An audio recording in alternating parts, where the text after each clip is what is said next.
Hello, everybody, and welcome back to the Dual Screens podcast. And I really should be saying that to myself because I feel like I haven't been on this show in weeks.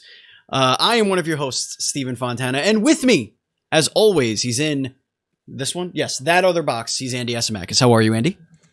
It's good to have you back, Stephen. It's been, I've had some fun ones without you, but it always feels off when you're not around because I feel when it's magical and you're not there, it could have been even more magical.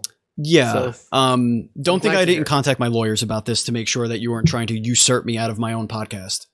Just saying. No, it's definitely mine. You just have the privilege to work for me on this podcast. Right. You're a volunteer. You volunteer. Right. That's how we do things. Well, so do you. we all volunteer, that is for sure.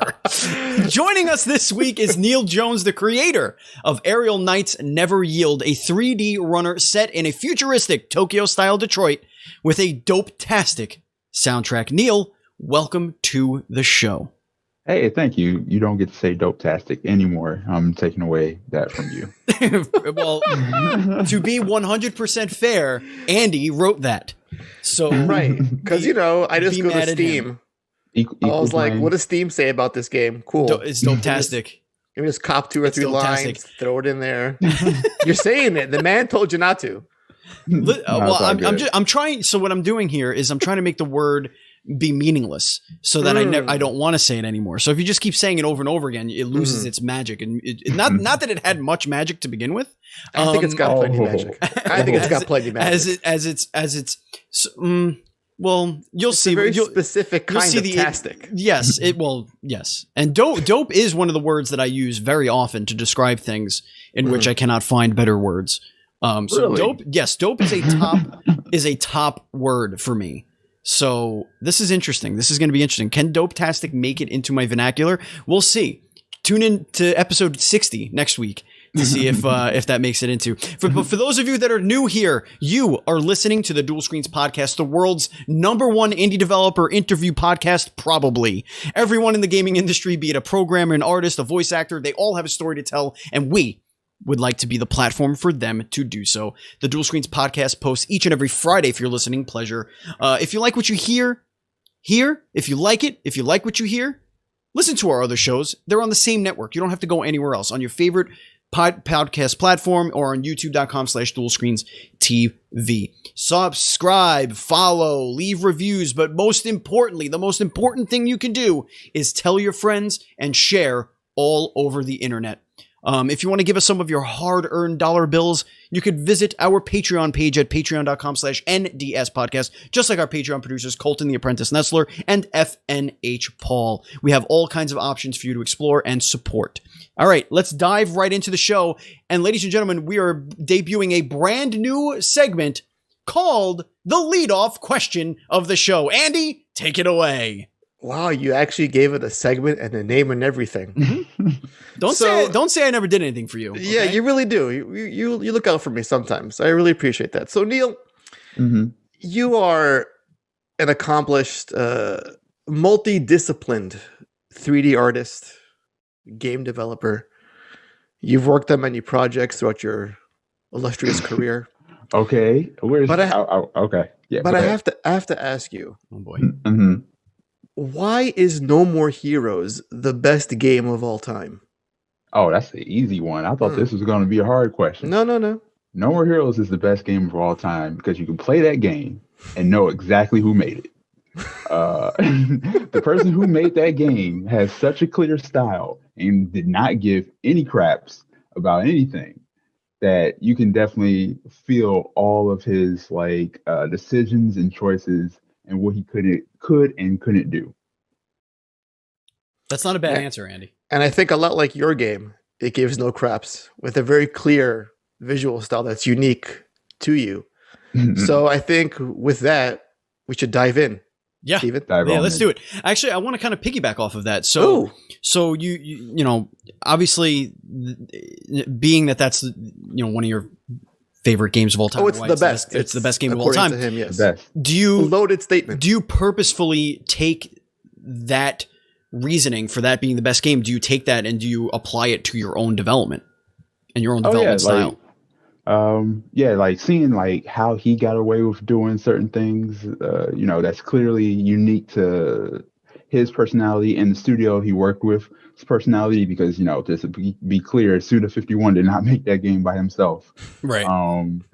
But, he took, this is a Tim Burton concept where, even though Tim Burton had pretty much nothing to do with Nightmare Before Christmas, right. His name is on it. So yeah, I kind of try to guide myself to say, hey, this is normally how the game industry does something, or how it normally would be done. How do I want to do it, and how can I make it my own?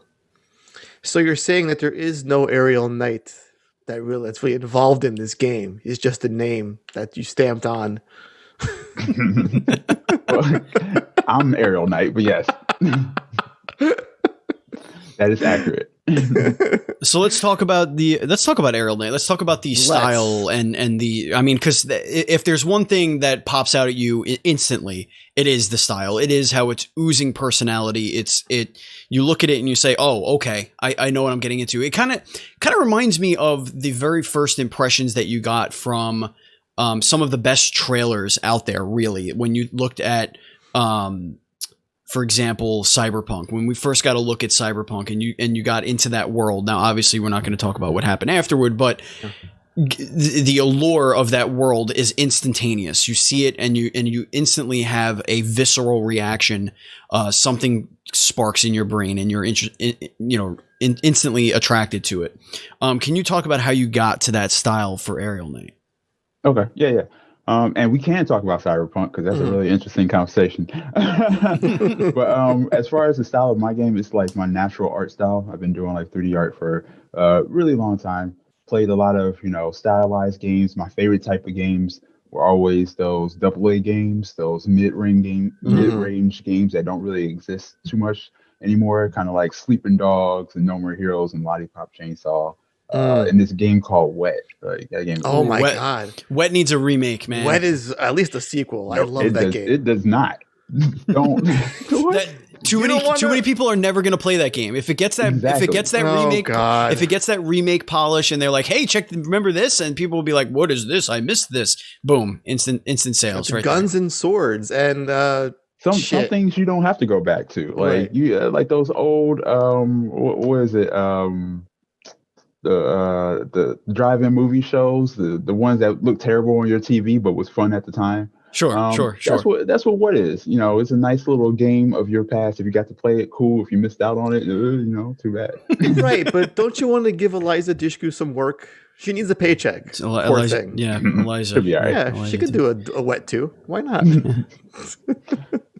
And the title, I don't think they would get away with that title these days. But that's why they have to do it. Just piss people off. You open yourself up to disappointment when they like redo or like make a sequel to a game that's like 20 years old. It's not going to live up to what you remember it to be. That's why, like, even though No More Heroes is my favorite game of all time, I refuse to play that game again. Well, I was going to ask you, are you excited for No More Heroes 3? Yeah, I'll play 3. But like going back to 1, I can't go back to 1 because like in my head, I've built it up as this most amazing thing.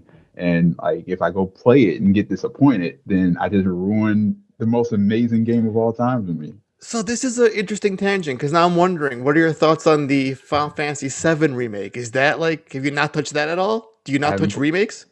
No, I do touch remakes. Okay, I never played Final Fantasy VII. Okay, I see. But I'm gonna play that game once it's finished. Okay. I see what we did here. I see where you're going. So this is a style that you kind of you've developed over the years and everything like that.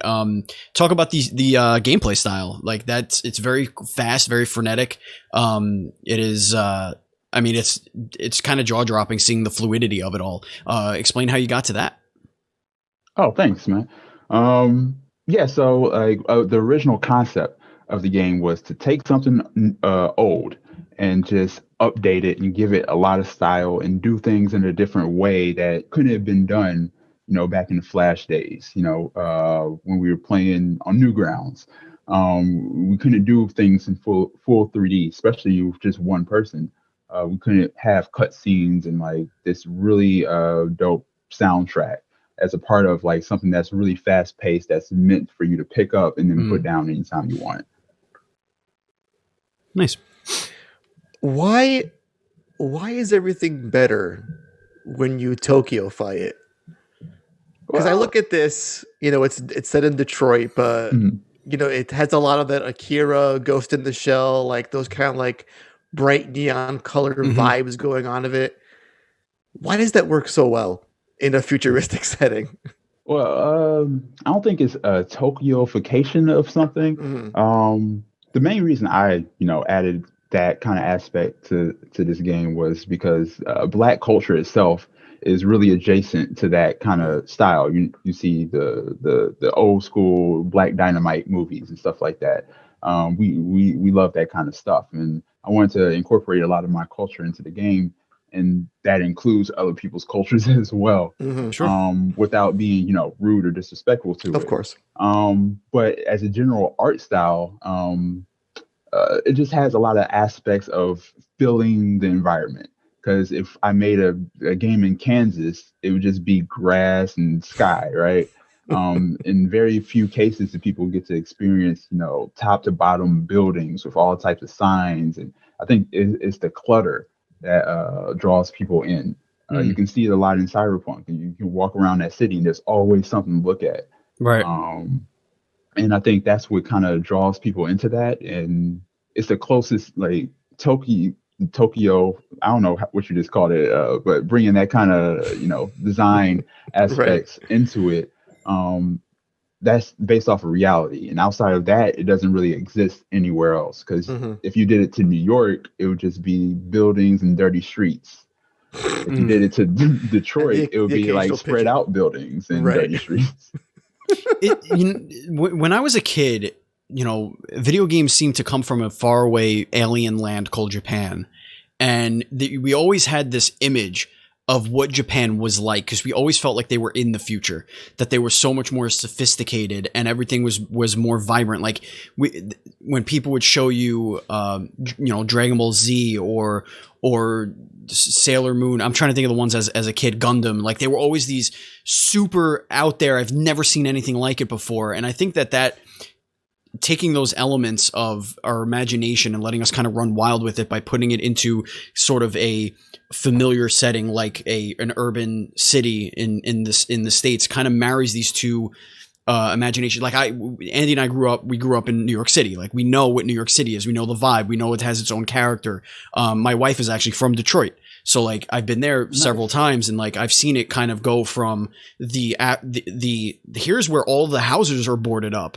Here's where nobody works in these buildings, but the buildings are still there, to now seeing it turning around with a vibrant art culture and like all this stuff. And it just seems like every time I go there, it's a brand new world. And I think that what you're doing here is like playing with that imagination of what we could imagine things becoming or being, more so than Detroit Become Human too, because that seemed to kind of play on the fetishization of where the city can go to, the how poor decisions or what is seen as poor decisions can lead the city into, and then you kind of look at it and you're almost put off by it. Whereas this seems more inviting and more fantastical and more open to the imagination to kind of interpret how the world came together in that way. Yeah, I feel you. Detroit. Yeah, it's interesting, to say the least. Like a lot of people don't, especially even Americans, don't know the like whole history of Detroit. But like you said, seeing Detroit come back from it being great before, and the fall and then the rise back up. But yeah, it's interesting. So kind of walk us through what the core gameplay loop of this is. It looks like a runner of some kind. It's very visual. Parkour kind of like aspects to it. So what does the typical gameplay loop look like in Neveryield? Cool. That's a good question. The basics of the gameplay is that people try to make it from the beginning of one level to the end of that level with the least amount of deaths. I expect people to die a lot. But once you kind of understand how you died, you can definitely get past it pretty easily. It's all about kind of muscle memory and a little bit of reaction time. What I found when I was first doing my prototypes of the game is that the older the person, the more they grew frustrated with the game, but the younger the person, the more they liked the game because they were more open to making mistakes.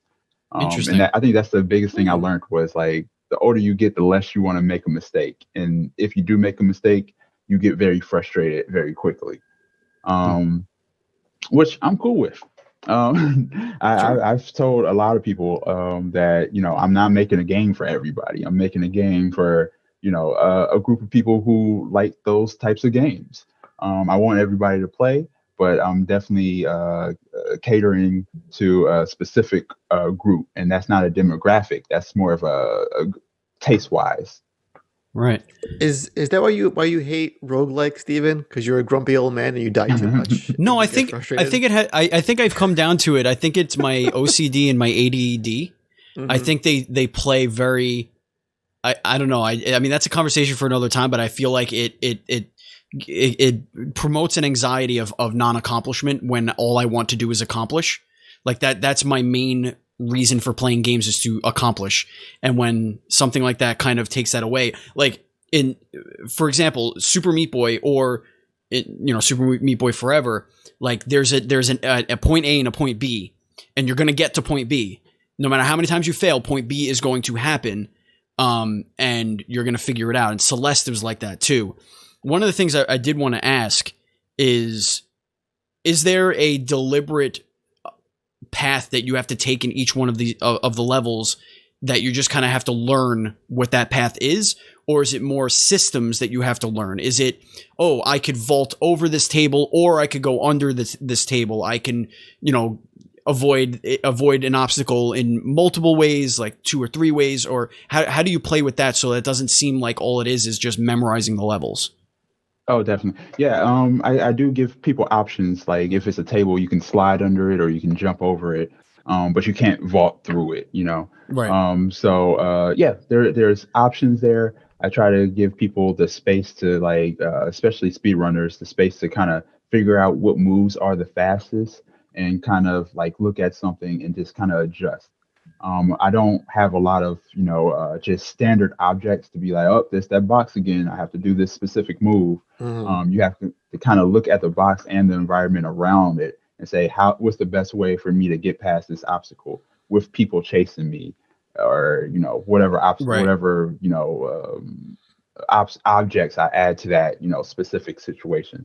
Mm-hmm. But I agree with what you said about roguelikes. They're not my, favorite either for a lot of the same reasons.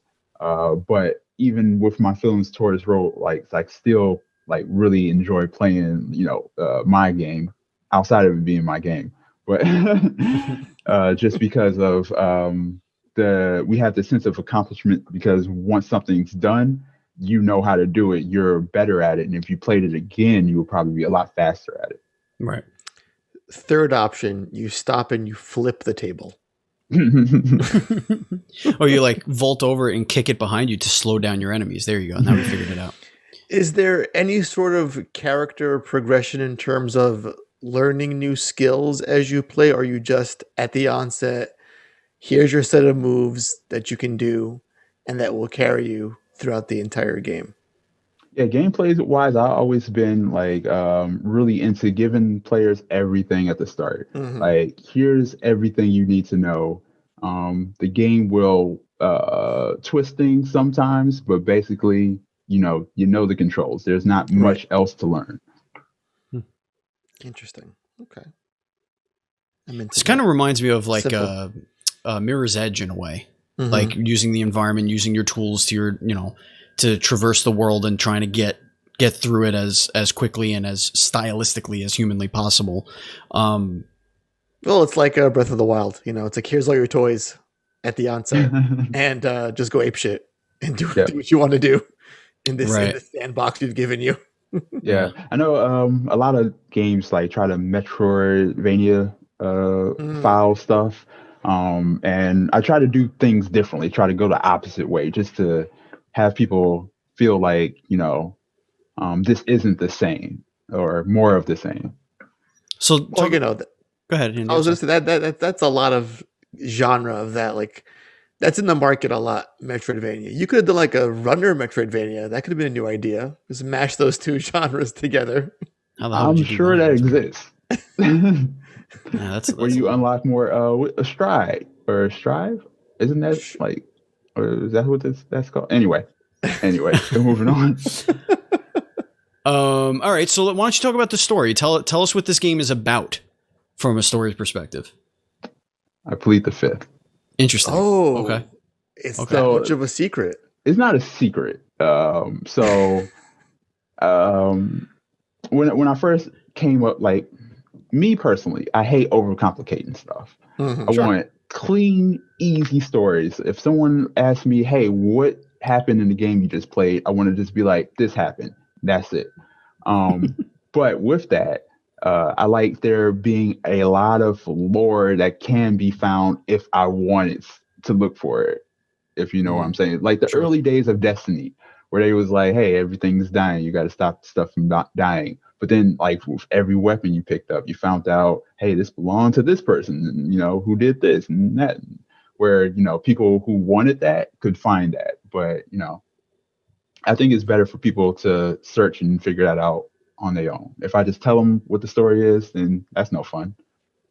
That's Yeah, fair. that's very Dark Souls too. How a lot of the lore is Mm-hmm. buried in item descriptions that you find throughout the world, and you can search for it and actually go into like deep. I've watched like 2 hour plus long videos on the lore of a boss in Dark Souls because the game gives you that much content if you want to find it, but there's still that surface level, basic, simple aspect where it's like, yeah, you have a sense of what's going on, and it'll get you by. But I like how you went that extra step to put lore in a game. So That's yeah, like that's with not indies, we have to do it in a different way right. because I don't have time to sit here and write paragraphs and do all these hidden things. So I did all of my lore in art. So like Mm. playing the game and noticing things. That's how you figure out what's going on. There's no dialogue in my game, so everything's Mm. done through the movements of the characters and the cutscenes and stuff like that, and subtle hints in the music. So I don't actually know if anyone's gonna figure out what's going on in this game, but like they'll get the basic overall concept of what happened. Well, that sounds fun though. It's like you know the secret and no one else does. That's an interesting little contest you could have. Whoever could come closest or Right. figure out what the game is actually about. If they get it right, they get a prize. See, I was thinking about that, but at the same time, if someone comes up with takes all of the concepts and the hints that are left and comes up with a better story than's actually in there, I'm just gonna like say, yeah, that person's right. I don't want to cheat. That interpretation is 100% my vision of this game. Thank That you for is so making smart. me. Thank you for Yes. making me look smarter than I am. Thank you. I want to go ahead. A quick side note that reminds me, because I follow like the artists for Silent Hill on Twitter because I Mhm. love that Of course you series so do. much, and they always get asked about, are the tears in the wall, do they symbolize like the character's torn psyche? And they're just like, no, it looked cool, but sure, we'll go with that if it sounds better. The biggest cop out answer that somebody who does that can be, it could be whatever you think it will be. That we left it up to your There's no interpretation. wrong answer. There is no wrong answers. And then you just kind of, yeah, I like the color blue. Though I'd love to be the guy that's like, yeah, that thing you just said to me, that whole like long exposition of what this thing means, you are very, very wrong. 100%. Rethink your life and don't play my game anymore. You're not worthy of it. What I will say about the story now that we're talking about it is that for anybody who cares anyway, anything that you think was done out of laziness was intentional. Mm. Very That's all I got for intentional. you. Well, every brush stroke of an artist is purposeful, right? Like every time you dip your paintbrush into the paint, every time you touch the canvas, it always has purpose, even if it seems completely meaningless. And I think that's in games.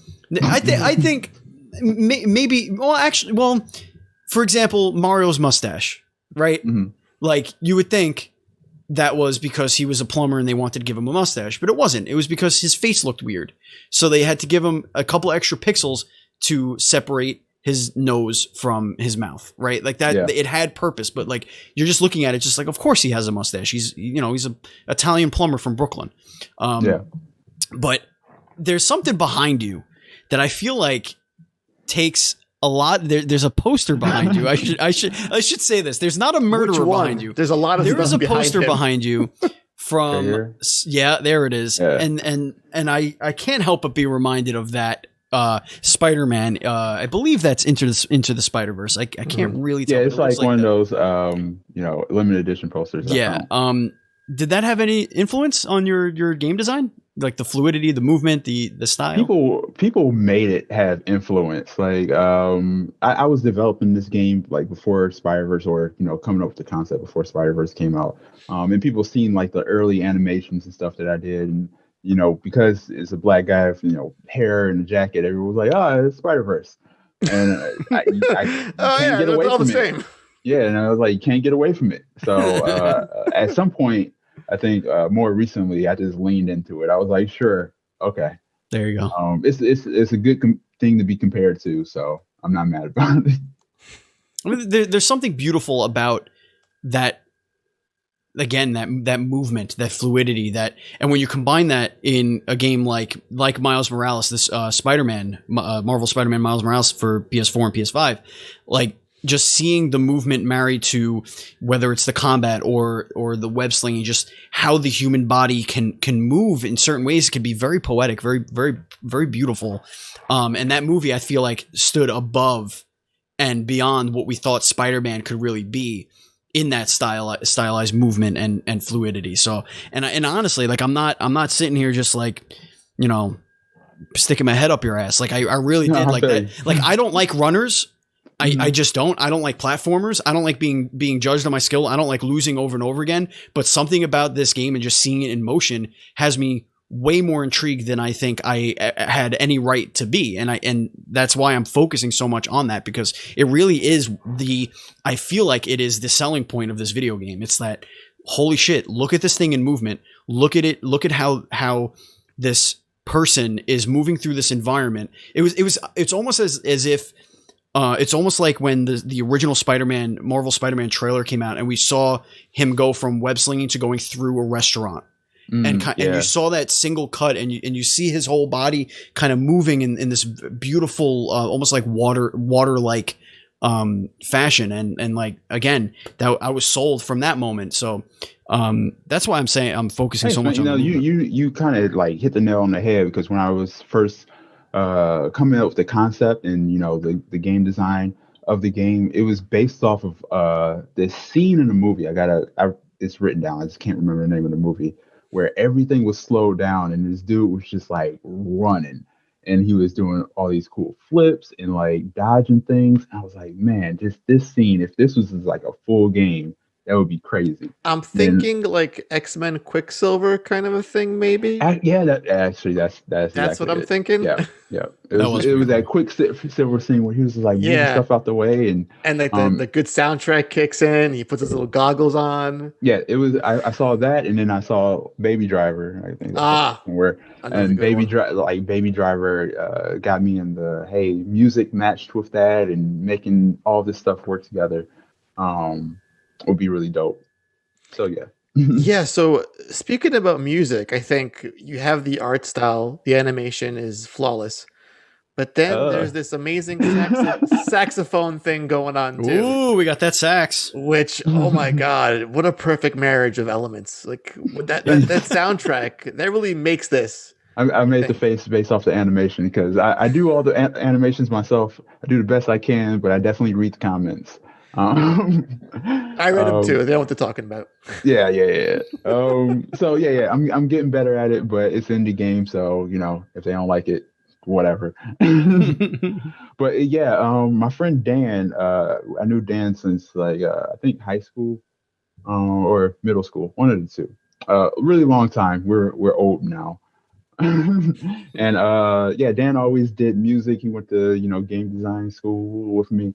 And I started working on this game. We were doing day jobs, and I was like, hey, do you want to try to make a song for this game I'm working on?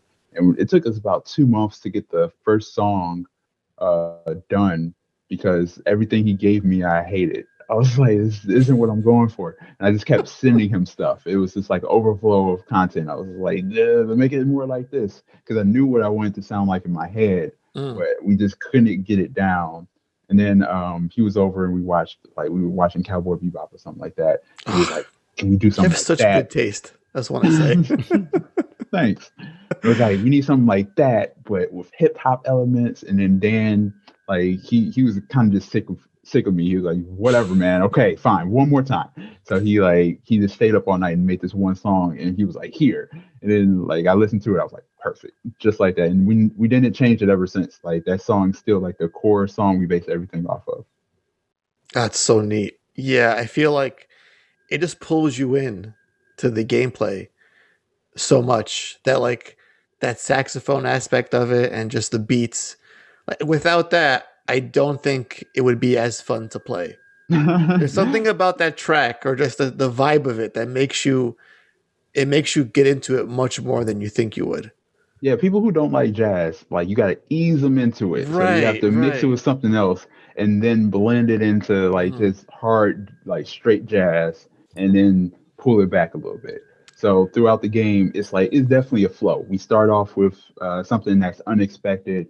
Then we give you the jazz hip hop that you're expecting. Towards the middle of the game, it's just pretty much straight up jazz. And then at the end, we have like the last song we worked months on, and it's perfect for the end of the game. I hope people really like it because we put so much work into it. We have vocals, different artists on the track. We have jazz, hip hop, and everything's blending with the action on screen. It's going to be interesting. Yeah, it takes you back to games like Ape Out, where the idea is fun. You're a gorilla killing people, but it's that percussion soundtrack that kind of guides you along that makes you like want to keep playing, and it's so much more fun because of it. Yeah, I was going for the. I'm sorry. Oh no, go ahead. I was going for the feeling like it's not a rhythm-based game traditionally where you try to match the beat.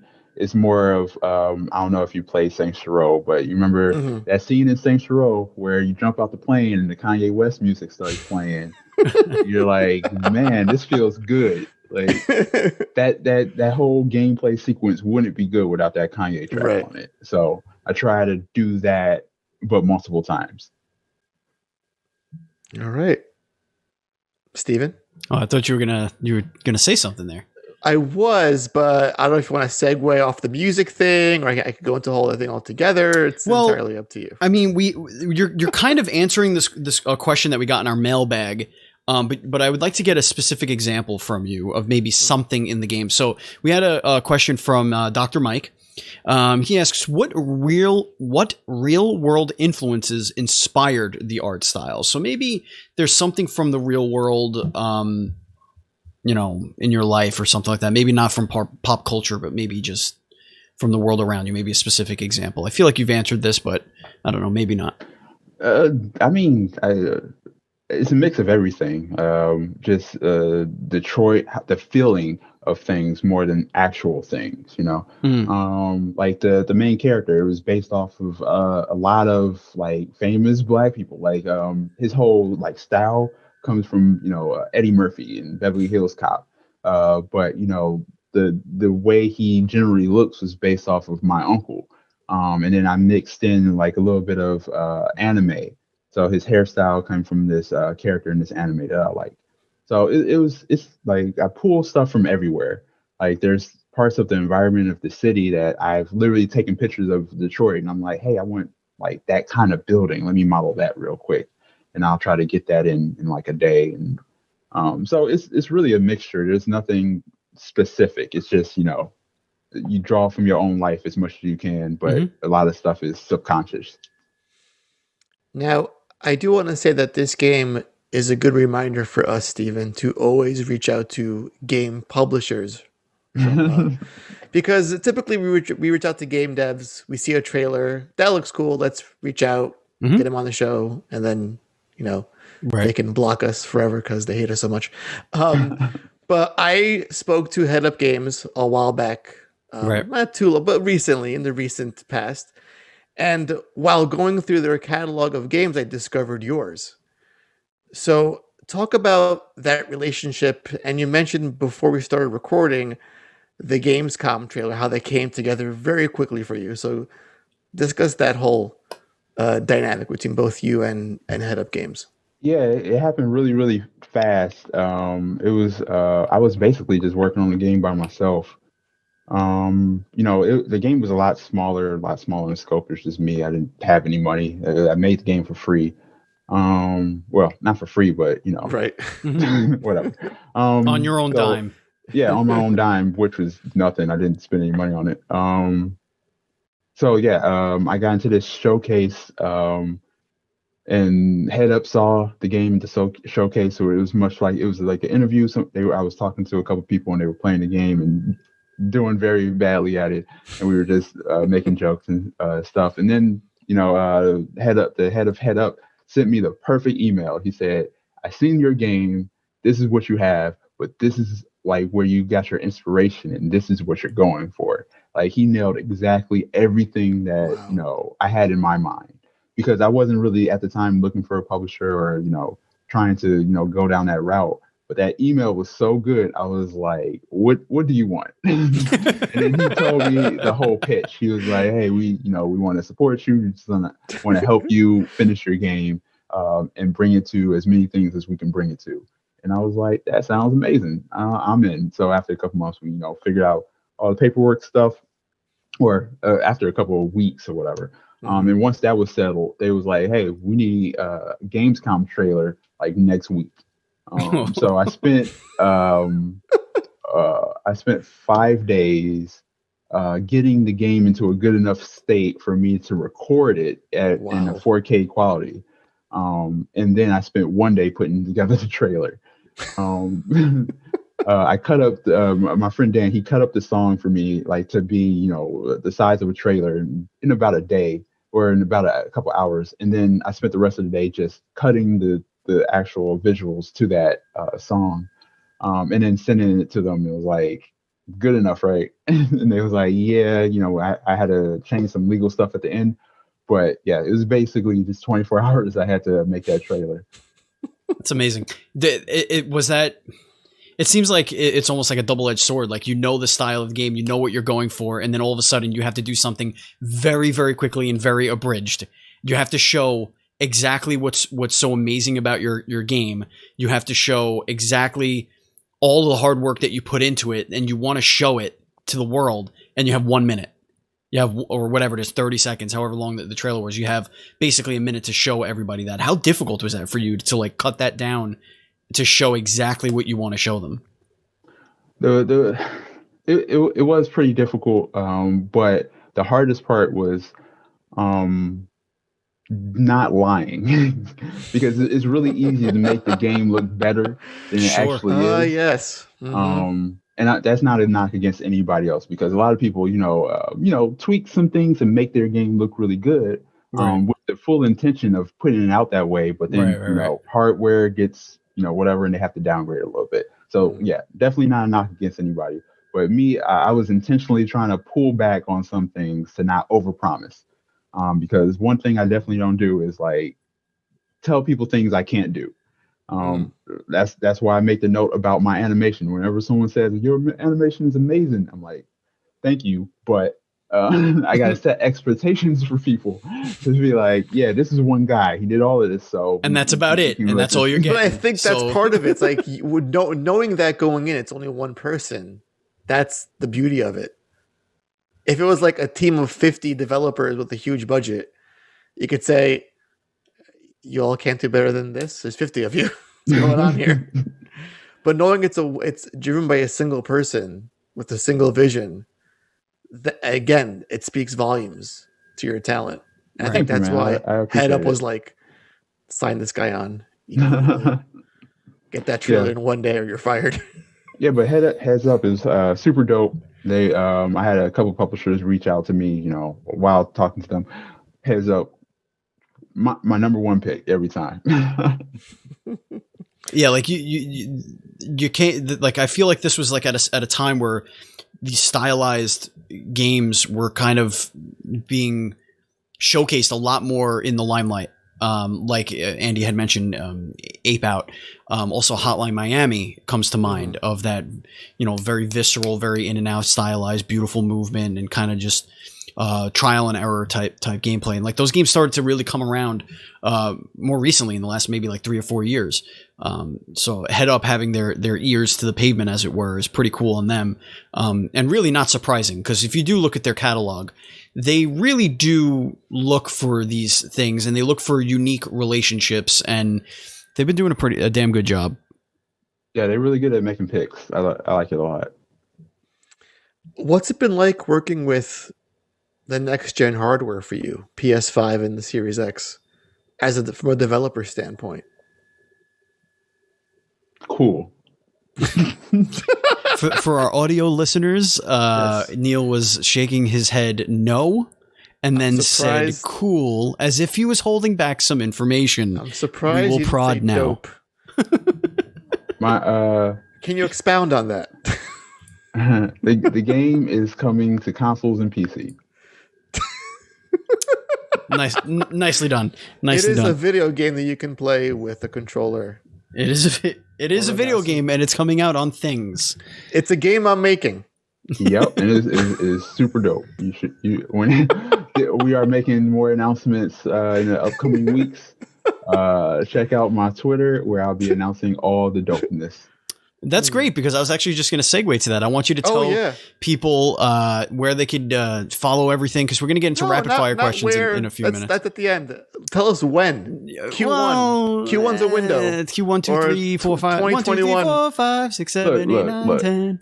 All right. I feel like everybody in the game industry has to take Q1 as like a bendable like window. Like, just because of what's going on right now. My game's coming out Q1. We're gonna bend that so that time frame just a little bit. So I feel like anytime a publisher or a developer says Q and any number after that, wouldn't it be great if it came out Q1? Like that's like, I feel like that's the part of the sentence and that's fine. Like, I just understand put video games Q1 are question hard. mark. Q1 I will say that like, not to go back to the cyberpunk stuff, but whenever you give a date, like, people freak out if you don't meet that date. Like, so bad. How have we not learned this about human beings yet? That's why publishers and like individuals are terrified of dates. Like, even me, because I can say for like a certain date right now, and it is 100% plausible that something pops up in the game tomorrow that pushes that date back by a month. Or in your life, you're one person. Yeah, right. Yeah, like, literally anything. Who knows? Like, they'd be like, the one guy making the game died, so we're not gonna hit this date, and there would still be people mad about it. What do you mean? Get somebody. You're a big publisher. Figure it out. Get somebody on that. I mean, the internet is crazy. So, like, I feel like there's no compassion for game devs. It's just like, I want my thing. I want it now. If you don't give it to me right when you said you were going to give it to me, then you did this on purpose. Well, they're entitled. That's all it boils down to. They think, I'm giving you the money for this, and I want it now. Give it to me now. Well, I mean, yes, it's the entitled gamers, but also the people feeding them the information and stoking the flame sometimes. Oh, absolutely. No one specifically. It's just I feel like a problem we have in the game industry, where the bad news is the best news to talk about. Yeah, we had that issue, Andy, where we were like, okay, here's what's going to happen. Next gen's going to come. Here are the 2 games we're going to play right away, and then Cyberpunk's coming out, and then we're going to dedicate the next 2 weeks to Cyberpunk. And it was like, hey, guess what? Cyberpunk is delayed until December 10th, and we're like, well, That fucking throws our coverage out of whack. Okay, now what? Okay, we're gonna do this. And then Andy was like, I'm not gonna play it. I'm not gonna play it until next gen version is out because I don't trust it. And guess what? You were right. Anyway, I feel like human beings, like especially in America, should be a little bit more used to dates not happening because like even when you make an appointment at the doctor's office, you're there for 4 hours long after your appointment. I just feel like it's something we should just figure out. We can't get a USPS window properly. No, or a cable guy to come on in a certain time frame. Never, not even once. Man, you know who's good at that though? Amazon, the groceries. They're like, here's your window. It is between 1 and 4, and they will either come at 1:01 or 3:59. They will be there, no matter what. Anyway, let us get into our rapid fire section of the podcast. This is where we get to know you a little bit. This is where you get to drop your guard. Okay, and we're gonna ask you some. Always up. We're gonna never drop. Ask you some rapid fire questions. I'm gonna hit you up with the first question here. Mm-hmm. Who would win in a fight, Miles Morales or Peter Parker? Miles Morales, because he's black. That's fair. That's fair. This is a very deep, personal question. It'll reveal a lot about you as a human being, Neil. Mm-hmm. Is it sock, shoe, or sock, shoe? Don't wear socks. I don't go outside anymore because of COVID. Mm-hmm. Smart. Moving on. Smart. Would you rather have the power of flight or invisibility? Invisibility, because if I fly around, police will shoot me. the plot thickens, Andy. It really does. These are all great answers. Okay, what's it like being Miyamoto's birthday twin? Oh yeah, I saw that. I mean, you saw that. Yeah, I did see that. It was weird at first. I found out a couple years ago. I just posted it on Twitter randomly, but yeah, that's really cool, right? That is really cool. You know, I once met the man at E3 in the bathroom whilst using the urinal. You are the third person to say that to me. Actually, I was holding my peen, and I was like, "He's gonna walk out this door." I was like, "I love your games." Wait, I can't tell you who told me that, but like there's like a famous game dev who told me that same story where he was just like peeing next to him and he wanted to say something but didn't want to be weird. And I was like, I made it weird. I made it weird. That's what I do. I'm good at it. if I was peeing next to Miyamoto, I would be looking down and I go, Mario. That's what I've been doing. And then that's what they call security.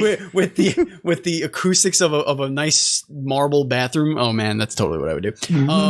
Whose turn is it? Is it my turn? It's your turn. It's your turn. It is my turn. Okay. Keyblade or Gunblade? Gunblade. A Keyblade is stupid. It wouldn't actually work. That is the only answer to that question. It is. You're right. That's the most Disney thing I ever saw. It's also like the Indiana Jones thing. Hit or shoot him from afar with the gunblade. Right. A pineapple on pizza, yes or no? No. Oh, what? Soulmates, Neil. Right here. Wings, boneless or bone in? Bone in. What is like the dating dumbest questions? What is the dumbest way you've ever injured yourself? I don't injure myself. I sit in front of a computer all day making games. Y'all don't understand. I don't go outside. I don't get to leave anymore. All of my interviews, I've done a lot of interviews. All of them look the same. I'm wearing the same sweater. Nothing in the back. I mean, you were a child at some point. You did go outside before all of this. Wait, is this real? You had to have hurt yourself at some point in your life. Is it a pre-recorded message? I plead the fifth. Okay, all right. Black Mirror. What is a skill you wish you had? A skill. I mean, I'm really good at everything. Snap. Humble. I wish I could eat pizza with pineapples on it because clearly people want that. Whoa. You people. Hold on a second. I'm Italian, okay? I don't want pineapple on pizza, but I'm also a fat guy. So I don't mind if pizza is the option and you say, well, it's got pineapple on it. I'm not going to go, no, I'm not going to eat pineapple on their pizza. Just saying. Let's just say if you gave me pineapple in one plate and pizza in the other and you said, here you go, eat it. I'm 100% putting that pineapple on top of the pizza to make the food disappear quicker. Hello, 911. What's your emergency? You know what's an interesting way to eat food? You get a glass of milk and then you pour your cereal without the milk in it. And you like eat a spoonful of cereal and then you drink your milk. It's a really interesting way to eat cereal. Different. Is that how you eat it? Now, yeah. That's called a deconstructed cereal. Deconstructed breakfast cereal. See, okay. I thought that the sock thing would see if you were a sociopath, but I think that lays it out to me a little bit. Indeed. I can't hurt anybody. I don't get to leave. See? No, this is very true. As long as they don't come in here, then they're safe. Is it my turn? I don't know. Just go. Y'all wanted this. What is a childhood mystery that you solved years later?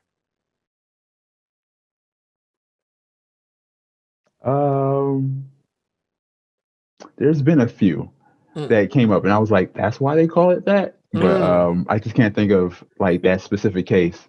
People laughed at me a lot for that. Childhood mystery that I solved recently, or like when you were older, like, oh, okay, yeah, that makes sense. We got to come back to that one. I have to think about that one. What is the worst anime you've watched the entire series of? Oh man, I just watched a couple that I made it to the end, and I was like, that was bad. I think the most recent one. I know a lot of people like Beastars, but I really didn't like Beastars. I watched the whole thing and was like, oh, this is just like porn without the cool parts. It's like, what is this furry propaganda I'm watching right now on the TV? Right? It was just like, I was into it at certain parts. So I was like, oh, that's cool. But then, it just confused me. I gave up on Fire Force. That was a really cool show up until it wasn't Fire Force. Black Clover. I gave up on Black Clover. I stuck with it for like 100 episodes, and then I was like, man, 100 episodes. That's a time commitment, man. It's nothing if you watch fucking Naruto or Bleach. It's like nothing. That's like a blink of an eye. 100 episodes. You could do it in your sleep. I think my favorite anime is SAO, though. I know people don't like that, but it's out like the first episode is the perfect first episode.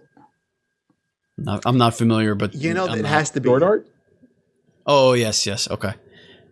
I know the franchise. I've never seen it though. What word best describes you when you're drunk? I don't drink. I never had a. I could have called that. Yeah. So quick, so quick. I got a sense. Let's think. We'll do a couple of more. You have a blank piece of paper in front of you, and your standard I think it's 16. No, 8 or 16. I think it's 16 Crayola box. What's the first color you're grabbing out of your Crayola box on your blank piece of paper? That is the weirdest question anyone's ever asked me in my life. I mean, I've had some terrible questions before, but man, who asked a question? What do you hope to gain from that question? I don't know. Other than me just saying black and just sounding racist, or saying white and sounding. Well, I always go for black because I like to outline things in black. Some group, like I'm either picking black or white, and some group's gonna be mad at me.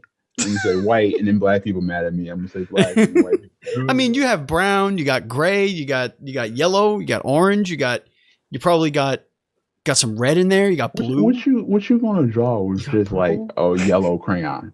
The sun, a beautiful, brilliant, sun, and then that little house, and then you make the little path from the house to a bunch of trees and hills. Yeah, a little smoke from the chimney. Right, a little smoke from the chimney.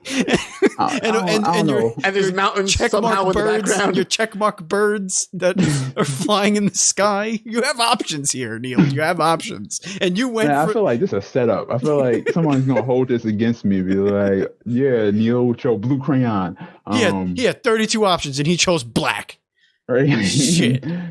Yeah, I'm gonna say blue. I like blue a lot. No, I guess blue is a good color.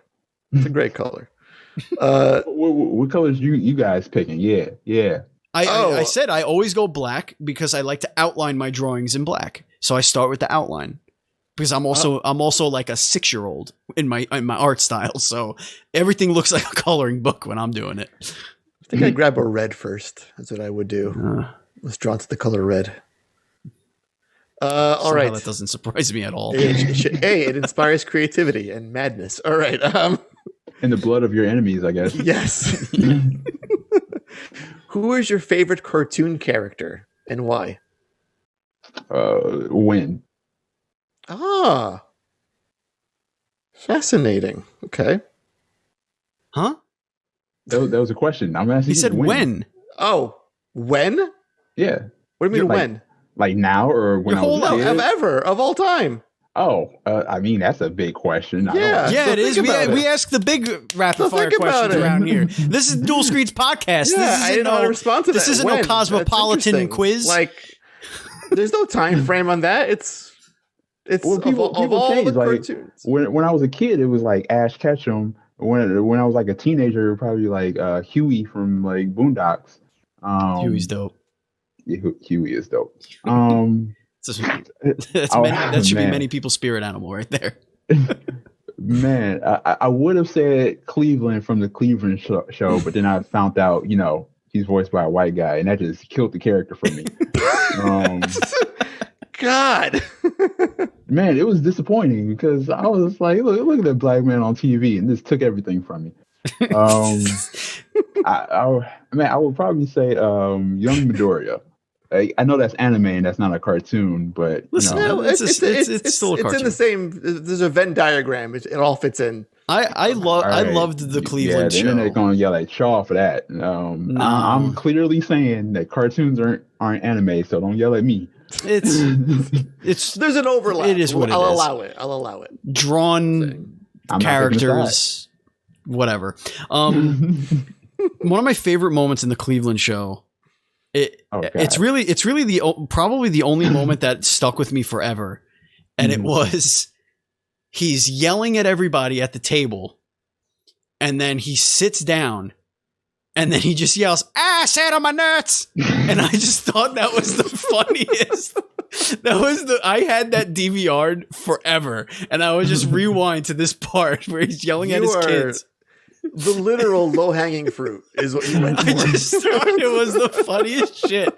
Oh my god, I have no idea. When he was like Frat Friday, I got frat. That was my favorite. God, I'm so sad that show was off the air. Seth MacFarlane, Well, wasn't his choice. I'm sure he will want all his shows playing all the time. Yeah. Right. All right, Andy, why don't we let's see, what do we got? Are there any of the usuals? Yes, I'll do mine and then you'll do the final question. The final? The final. Okay. That's question. Good. Is cereal a soup? It's a snack. Not the way Neil eats it. Right. Yeah. Cereal is a snack. It's not a soup. Okay. Again, fascinating. Mm-hmm. I love how your mind works, Neil. It's very intricate. Like an onion. People eat I don't understand why people only eat cereal in the morning. Like that is definitely afternoon. Oh no, yeah, I don't. That's what I'm saying. That's a dinner. You eat definitely. That's dinner, like when you're hungry, like at 10 o'clock at night, you're watching Netflix. Yeah. Mm-hmm. Sometimes I have it for dessert instead in lieu of an ice cream bowl, like a bowl of ice cream. I'll just say no, Fruity Pebble me. Pebble me. That just is like cake in a bowl. Essentially, it's all sugar. I love Fruity Pebbles, you guys. I love Fruity Pebbles. It's just liquid and like some little snacky, things. Sure. Like it's kind of like drinking pop and eating a bag of chips to me. but Sure. healthier. Slightly. Yes. Yeah. All right, Andy. All right, Neil. This is the ultimate, the final showdown. That's it. The OK Corral. This is it. This will determine your fate in life. All the things rest on this answer. So think carefully and think wisely. You're ready. Think wisely, he said. Yes. Cake. That's my answer. Whatever you're about to ask. Okay. Now, I must say, as a preface to this question, no, you cannot plead the fifth on this one. Oh, so I'm just gonna get ahead of you on this. like true Americans, we're taking those rights away. I sense it, but listen, if you feel uncomfortable, then again, that was the right thing to say at all, Steven. Then again, I must say, like your game says, you will never yield. So don't yield to this question. No yielding. No yielding allowed. My game doesn't say that. Okay. It's in the title. It says never yield. It doesn't say you can't. It's a suggestion, Andy. Yeah. All right. Hey. Jeez. See how presumptuous he is? It's true. Well, it was my interpretation, and I think, as to our chat before, all the answers are right. As long as it's a better answer than Neil's. All right, so the final question is, Neil, it's a choice. And that choice is Andy or Steven. Does what? No. That's your choice. That's your choice. Column A or column B? Oh, I don't care. A is the first letter in the alphabet. Andy. I'll take it.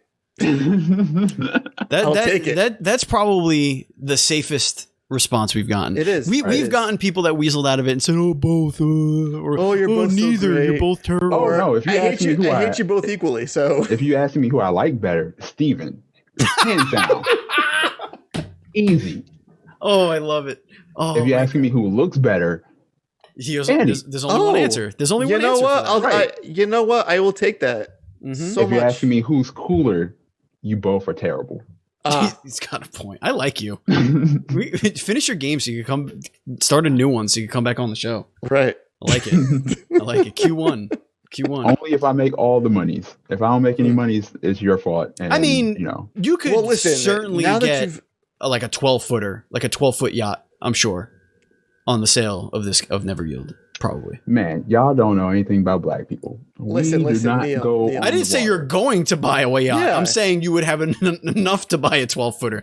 I mean, you can keep that shit on the dirt. I don't care what you do with it. I'm just saying. Even on the dirt. Let me tell you about the history of black people in boats. No. Abort. But here's the thing, Neil. You don't know this. That by coming on this podcast, you have guaranteed yourself 1.2 sales units of your game. That is true. That is true. 1.2 at the least. That's just from our Discord. That's just from our Discord. We have realized that of our most staunch Discord people, 1.2 of them will buy every game from every guest we've had. So we're nice. We're so doing one of your moms is going to buy my game. Oh, I wish my mom was for us. As a really bad birthday present. I've heard you liked this game. We were just being nice, Mom, but thank you. Right. I think we just bolstered the sales of No More Heroes more than anything else on the show. Into the Spider-Verse will be watched tonight with a bowl of cereal. Folks, that is going to bring us to the end of the show. I want to thank Neil again. Thank you so much for coming on the show. That was fantastic. Andy, thank you for doing this with me as always. And I'm happy to be back and doing this with you because this was a lot of fun. Folks, thank you so much for listening to the show today. We'll be back at it again next week with another indie dev guest. Andy, would you like to share with our listeners what's on tap I would for like next to, week? But there's like 5 I have to email back. To confirm a date and time with. No one's coming on the show after this. It's a surprise. Oh no, Neil. We will find someone to come on the show. Neil, you don't understand. He's interviewed hentai developers before. Oh, wow. There is did more research. There is no No bottom. bottom to where we would go to make sure that we are telling stories on this podcast. Listen, I'm all about supporting diverse voices on this podcast. That's right. The community Listen, we believe in that. And cannot be ignored. Without conviction, what do you have? You know what I mean? You know what I mean? But it looks like, in a more serious tone, we're having either Super Meat Boy coming on next week or Cyber Shadow. So, awesome. Two good games. Great ones. Yep. One will happen next you're week. having those games come on the show, or you're having the people who made them? The developers of those games. Team One of those Meat. two. That's I don't know. Team Meat or Yacht Club games. Yacht Club. Sure. Yeah. We love the Yacht Club. Good people. That's dope. Make sure you tell them about me so they can give me the monies. Oh, sure. Oh, yeah. So you cannot Absolutely. buy a yacht. So I can, yes, I'm not buying a yacht. What is the opposite thing of a yacht that you would buy? What's that would the be equivalent of a yacht? Yeah, like what is the equivalent of a yacht, but without all the pain and suffering? Pineapple pizza. Whew. That's all. I hope we get more money than that. Folks, if you want to follow us on social media, we are at duel_screens on Twitter. We are at NDS Podcast on Instagram. I'm at Batchild27. Andy is at Pants Guy. And our Facebook group is facebook.com/groups/DS Podcast. And again, if you want to join our Discord, you do have to be a Patreon supporter. It is a part of your VIP perks for as little as $1. So again, that's patreon.com/NDS Podcast. Neil, tell everybody where they could follow you, follow the game, follow the progress, and all that fun stuff. Cool. You can just Google Ariel_Knight. The underscore is very important because people try to use my name for a lot of other stuff. So Ariel_Knight on Twitter. That's where I post all my updates. We're going to have some announcements coming up real soon. I don't know. I don't say dates until I'm 100% sure. So just follow me and you'll find out real soon. Well, we're very excited for this. Thank you so much for doing this. This was an awesome show. You're an awesome dude. Keep in touch and good luck with everything. That's it, folks. Thank you for watching. Thank you for listening. Thank you, Andy. Thank you, Neil. And as always, please be excellent to each other. See you.